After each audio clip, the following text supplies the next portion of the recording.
All right, we are very lucky today to chat with the lawyers behind the Ask Two Lawyers YouTube channel. They've also been discussing the Blake Lively versus Justin Baldoni court case. Partners at Albertson and Davidson. It's Stuart Albertson and Keith Davidson. How are you guys? Doing good. Thanks, Dave. I really appreciate you having us on. Yeah, I saw you on Shersty's channel, and I was like, dang, you guys are pretty caught up on the case here. You're full-time lawyers and dabbling in the world of celebrity lawsuits. How's that working out? It's time consuming. I mean, these complaints are 180, 160 pages each. So yeah, it takes a lot of effort, but it's fun reading, and we've enjoyed getting caught up to the case. And as people have been asking us our opinion on it, we figure we might as well get in the know and figure out what we're talking about.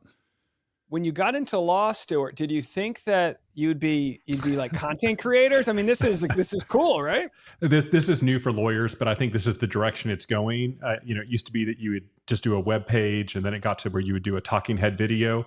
But you have to be relevant, and I think your clients want you to be relevant, and so I think this is the direction that lawyers are going to end up going over the next few years.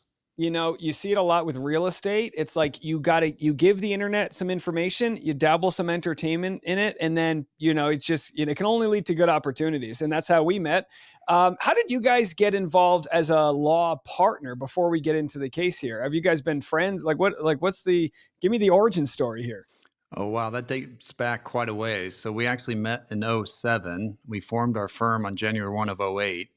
And we met, there was this, back then, I don't know if you remember what listservs were, but people would ask questions using email. And there was a Los Angeles County Bar listserv, and, Stuart would answer questions or ask questions. I'd ask questions. We met through that, and just decided to go out to lunch one day and became fast friends, and then formed our law firm, and we've been partners ever since. I mean, it's kind of like it's like if you're going to be partners, it's like dating. You're going to be spending a lot of time with each other. Yes. You're going to have to get along in one way or another. So it's good to, you guys got great chemistry on your channel. I got a bunch of questions I wanted to ask. But can you just give me can I ask some dumb questions first? Is that all right? There are no dumb questions, but go ahead. I'm not afraid to ask. Why is Blake Lively the plaintiff? Because they're kind of shooting at each other. Like, what makes her the plaintiff here? She filed first. I mean, it's just as easy as that. So she filed the CRD complaint, and then she filed her lawsuit, and then Baldoni responded with what we call a cross complaint. And so he's a defendant and cross complainant technically. So he's a plaintiff as well. Yeah. Yeah. So they have to bring enough evidence to prove their case separately, but then you've got these other people involved, and it's all been absorbed into some giant case. Like, is it just for efficiency that they've kind of made it all one big case? Yeah. So, and not only that, but under the law in most jurisdictions, when you're a defendant, you're required to not only answer the lawsuit that the plaintiff brings, but you're also required to bring every cross complaint or every cross claim that you may have at that time. And the reason why that's the rule is that, look, we just want everybody to bring everything to the table right now. So if we're going to have a lawsuit, then everybody's obligated to bring forward all of their claims at one time. Let's hash it all out at one time. Now, I know as lawyers, you're supposed to obviously be representing your client and provide their best interest, but also, like, the longer this thing goes, the lawyers are making money, right? They're not working on any sort of contingency. Are they getting a lump payment up front? Like, what's the business behind the legal aspect of this? This is all hourly. I would be shocked if this was contingency based. And so, I mean, you're easily talking, if it's not hundreds of thousands, it's $1 million a month by each side. And the costs are just going to go up all the way to March of next year when the trial kicks off. Yeah, and it really feels like a perfect storm of no settlement happening, because you've got basically $1 billion on either side. But really, any amount of settling is kind of like admitting guilt, or admitting sort of like if Blake settles, why would Justin want to accept that? Because his whole livelihood's on the line. Do you think there would be a settlement? And if so, what would that negotiation process look like, do you think? So there needs to be a settlement. Keith and I agree on this 100%. And by the way, this case can settle. Every case feels like it cannot be settled, but this one will settle, in my opinion. I mean, there's a 99% chance it settles before it goes to trial. What Blake needs to do, in my opinion, if she would call me and ask me, I'd give her the same advice, and that is, you need to fall on your sword. You need to ask for forgiveness of Baldoni. You need to come up with some number that you're going to write a check out to him behind the scenes that nobody knows about, and then you need to come out publicly with no excuses and say, look, I was wrong. I overstated some things. Don't blame. I was going through a tough time. Just accept it. The American people are so forgiving. They will forgive her. The people that are paying attention to this will forgive her if she truly apologizes and takes responsibility for what she's done. And yes, there will be a payment of money that would have to go to Baldoni. It would have to go to his company, Steve Sorowich. He doesn't need the money, but I'm sure that there'd be some money that'd have to go over there as well. If they could do that and then go away for a while, a couple years, I think there is a path to redemption, because everybody likes a redemption story. Everybody likes the David and Goliath story that's going on right now, but there's also a redemption story that could be had here. But trying to talk Blake Lively and Ryan Reynolds into settling right now, that's probably their lawyers are having a difficult time with that. Yeah, I see all of the pain coming out. Today they revealed in Deadpool 2 a stunt person was killed, and you get these stories that mean nothing to the case, but it's terrible PR, especially when you're really a billion-dollar brand like Reynolds and the family are. And the one thing I fall back on is they have this like saying how when you get famous, whatever age it is you get famous, that's kind of where your maturity stops, because that's when you don't, Keith and Stewart, we had to go like be normal people and work through the society. Blake's like 18 or 20 when like she started getting her own assistant and this and that. So it makes you wonder like who's going to put a stop to this. But Keith, is there any scenario where you think Blake comes up with the evidence that, like, what's a smoking gun look like here for Blake or even Justin? Is there something that's going to end this thing? Well, rarely in any case do you really get a smoking gun, and it just happens so rarely that you get that evidence that just wins the case hands down. And it'd be hard to imagine what Blake Lively would have. I think if her claims had been a little bit more subdued and she hadn't kind of overstated her position, which now appears to be far overstated when you see the dancing video, for example, that just kind of blew her side out of the water. I can't imagine. I mean, I guess if you had some sort of communications in documents or text or emails where Baldoni really is just saying vile and horrible things, preferably directly to Blake Lively, maybe that would be a smoking gun. I doubt it exists. There might be texts that are unseemly or aren't, exactly what his lawyers would like to see, but it's probably no smoking gun. So far, Baldoni seems to be coming out with the better evidence, but it's early in the case. A lot can happen. And as lawyers, we've had cases that look wonderful today, and then tomorrow some evidence comes in. It's like, it looks terrible. Then the next day, some more evidence comes in. It's like, oh, the case is good again. So you can really have these ups and downs and swings, but I think the case could settle. Most cases go to a mediation with a retired judge or an experienced lawyer who acts as a mediator and tries to broker a deal. So this case can settle. It's just a matter of the terms. It'd probably be difficult. If I were Blake Lively's attorney, I would want it to settle before she sits for a deposition. That deposition will be videotaped, and it's not going to be good. Yeah, those depositions take away that allure. You just see the actresses on the red carpet. The actors show you the version of like the best version of themselves, right? And then you look at like Amber Heard. She had that moment where she kind of slipped up in her deposition, and it almost feels like it throws everything else out. So when we saw, and this is what's interesting, right? And because as someone who doesn't know law at all, you read one complaint and then the amended complaint, and you get to see how people change their story. So it's almost like watching the chess match play out beforehand. And when Blake initially was saying that she was being shown pornography, you're like, oh, this set is chaotic. And then in the amended complaint, she says, well, I thought it was pornography. It's like, well, it wasn't. So what are you talking about? Right. What does something like that, where someone overstated their hand, what does that look like, Stuart, when it comes to, I guess, like believability, or does that throw out any other claims because she was just like wildly inaccurate with the first one?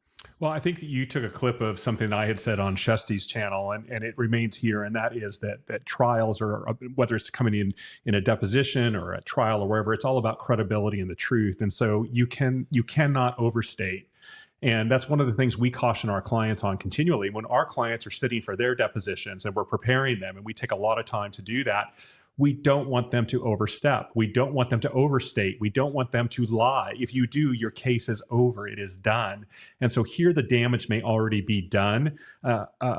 Lively was supposed to give us something in this amended complaint that was supposed to, set the record straight and to give us all the true story. And it really fell flat because it did not contradict the very good documentary evidence that Brian Friedman and his team put together. And they did a great job of laying that out. If you read the text messages they put out in that novel, they don't leave anything out from my understanding. And it's they're saying, hey, here's everything. You guys read it for yourself and determine who's right and who's wrong here. And if you remember at the beginning of this case, people kind of were on Lively's side, right? And it shifted so quickly and it's just never looked back. And everybody feels bad for Justin Baldoni and his crew and what they're going through. And everybody's been bullied. I don't know if you've ever been bullied, Dave. I've been bullied. Keith's been bullied. We all remember that. And that's what this looks like. It looks like some people are bullying Baldoni, a lesser known guy, and bullying him, saying we're not going to show up and do stuff that we're promising to do and it's going to bankrupt you. Nobody likes that. And I think that's the problem that the Lively team is having right now. It's so interesting because as an adult, I do stand-up comedy. I get heckled all the time. It's not bullying. I don't have internet. None of that bothers me. But in this last year, I was covering a much a smaller court case where I was getting threatened nonstop with defamation lawsuits from the person's attorney who I was investigating. And then we were able to get her to admit to fraud in her deposition because she sent me the wrong, she literally doctored medical evidence. So I was like, I guess we're good on defamation. Thanks, guys. But I do know what that feeling is like because I had an audience full of women believing me over this woman because we have to play up to the intelligence of the audience. They don't deny evidence when it's there.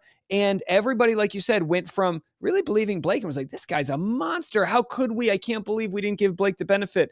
And then none of that evidence showed up after, you once you started diving into it. So it seems like there's two opinions, those that believe Blake and those that have read everything. And then, maybe some people are on one side versus the other, but it seems pretty one-sided. So it seems to me like with the PR game that's being played here, let me know if you agree, but Blake's side asked for this blanket subpoena, right? They wanted to go on a fishing expedition. And it seems like they knew Justin was going to say, you can't do that. And then they were going to say, well, they're hiding something. Like, Keith, can you break down, is that normal? Or is this just like, they must have known that this wasn't going to fly, right?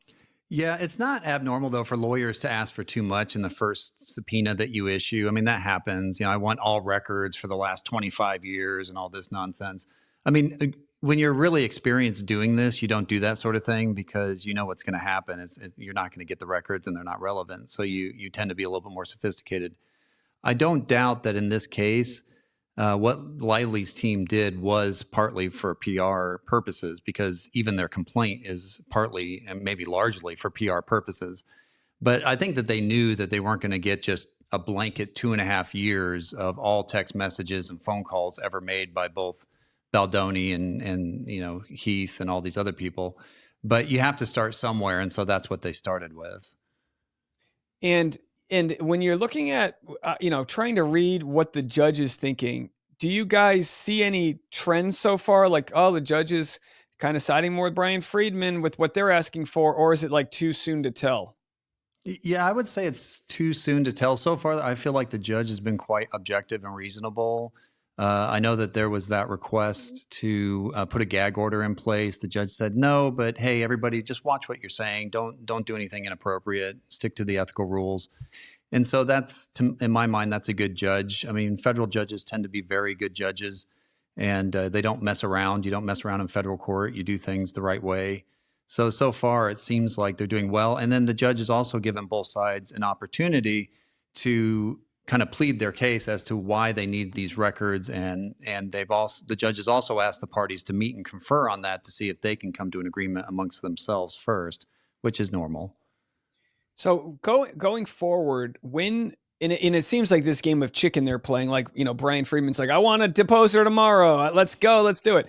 When do you think when would we know when these depositions would be scheduled for? And are they gonna, is it a normal, like you do it 3 months before the court, or like, what's that process like getting the discovery?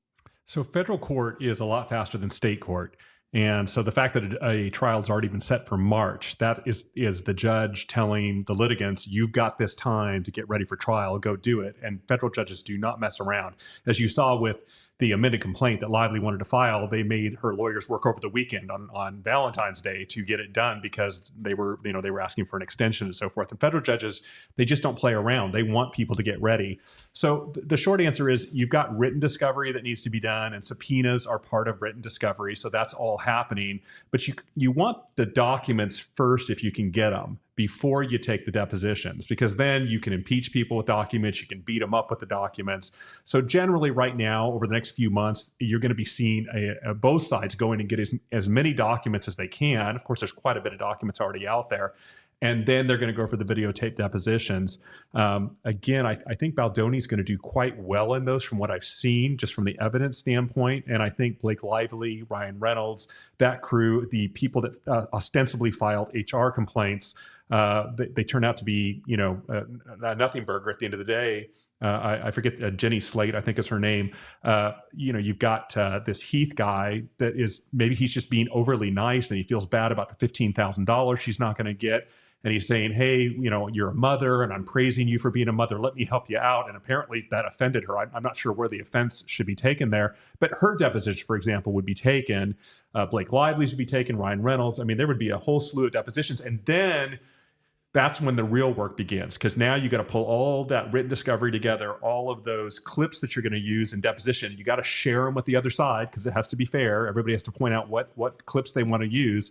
And then in March of 2026, you would have an opening statement start. And I imagine this would probably be a 3 to 6 week trial just based on the size of the evidence. Well, I told Zach Peter that I'm going to go buy one of those or rent a content house in New York. So if you guys want to bunk up with us, we'd love to have Albertson and Davidson hanging out at the content house. But yeah, we love New York.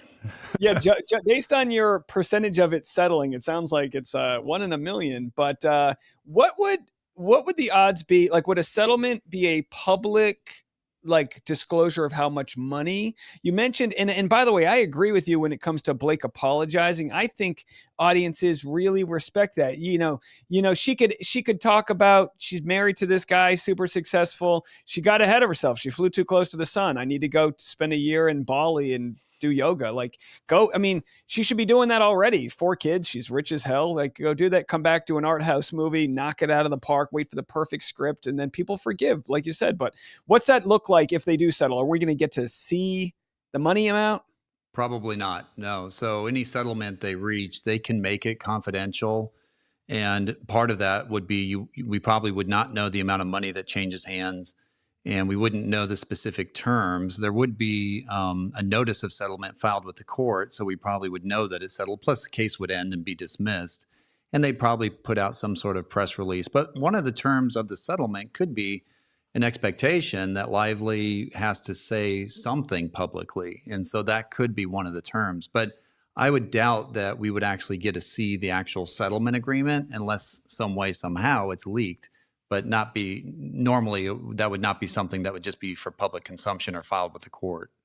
Yeah, something so important like admitting you're wrong here because of the, just this, how important it is for your brand as an actor and producer, and especially since he's in this sort of niche of sort of empowerment.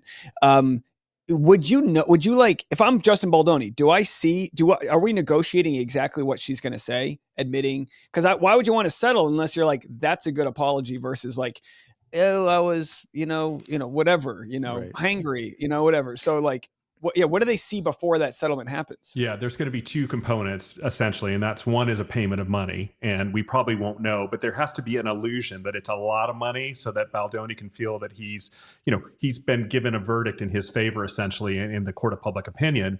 And then the second thing would be the apology. And again, I really would advise Blake Lively, if I was advising her, do not make excuses. I mean, making something right is not just saying I'm sorry.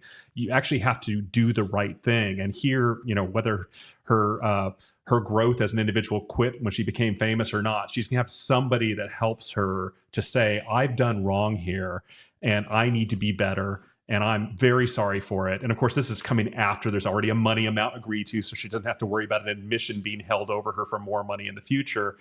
If she would do that, I really think this case could be resolved. And it may even be that Ryan Reynolds has to say something, which would be interesting as well. And to think that he's, his brand, this billion-dollar brand, that he's been caught up in this.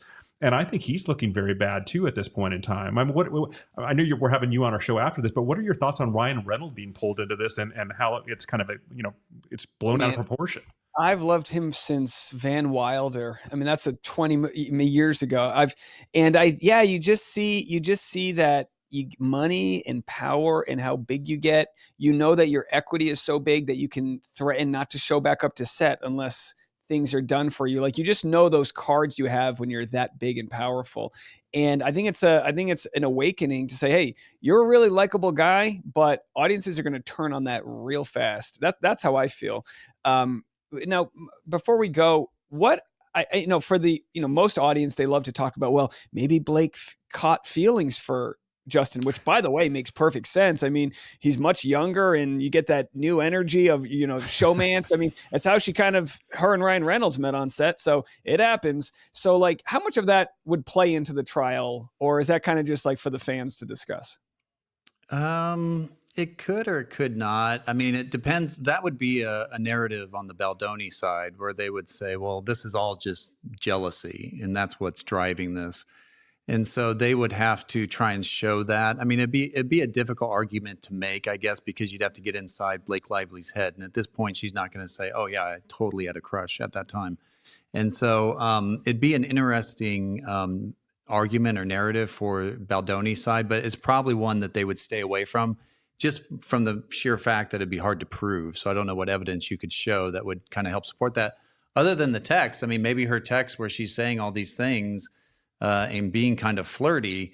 And that's the other thing, is they might show the text, show how flirty she is, and at least allude to the idea of, boy, this looks like somebody who doesn't just like Baldoni, but really likes Baldoni. And so what went wrong there? Well, there's a fan video. I'm sorry. There's a fan video of, I think, the last day of filming where they're crossing the street and she opens up her arms to give him a hug first. And it's like, well, which one is it? And I get it. It doesn't make, just because you hug somebody doesn't mean something bad didn't happen. But yeah, Stuart, your thoughts on all that? I was just going to say, I could envision putting Ryan Reynolds on the stand and saying, this really bothered you, didn't it? You saw these text messages. You saw the XX. That means kiss. You got mad. You got your wife and instigated her to do this. And then you came at Baldoni and said, hey, why are you asking my wife about her effing weight? And you really could play into the jury with this one. Although, federal judges, again, they are very sober and serious individuals, and they can preclude any line of questioning they think is going to go down the wrong way, essentially. And so if there's 2 or 3 things that are already needing to be litigated, maybe the judge doesn't allow this line of questioning. These judges, I know they got to be tight-lipped, but you got to imagine that you got a real good front row seat to some pretty wild stuff if you're like reading these back and forth. I mean, this isn't tax fraud. This seems like a lot of fun. Yeah. What's your final? I want to ask you guys 2 questions. What day, if it settles, do you think it is? Throw a day out and tell me how much money you think it would be. And then maybe we can just see if any of us nailed it. Okay, I'm going to call it for September. I'm going to say September 15th. And I'm going to say, we probably won't know the amount, but I'm still going to say it's probably a payment of probably 50 to 100 million from Lively to Baldoni. I'm going to say Christmas, because everybody's busy at Christmas. So that'll be less people focusing in on it. And I don't think that Ryan Reynolds and Blake Lively are worth as much as they're reported to be worth, and certainly not in liquid cash. And so I was thinking more of 150 million. Oh my gosh. And then plus, would they pay for his legal fees as well? I mean, generally, we always get asked that. And when we settle cases, our clients always say, hey, I want my legal fees paid. Just increase the ask that you're making, because people really push back hard on that claim. Amazing. You guys have given me so much information. Please come back anytime, and I'm going to post a link to your YouTube channel. This has been a fantastic chat. Anything else you want to say before I let you go? Just thanks. And wow, like I said, you're the marathon man. We're really enjoying watching all your what you're putting out there. Oh yeah, when I saw you on Shirties, I was like, oh, these guys know what they're. There's a lot of lawyers that cover things, but you guys have a good thing going on, and also super high quality, which I love to see. All right, so thanks again, and for all those listening, you've missed it, but I'm going live on your channel, so they can check that out after. Right, I'll be live on yours. Correct. Yep. Yep. All right, so we'll see you over there. Thanks, All Dave. right. Thanks, Dave.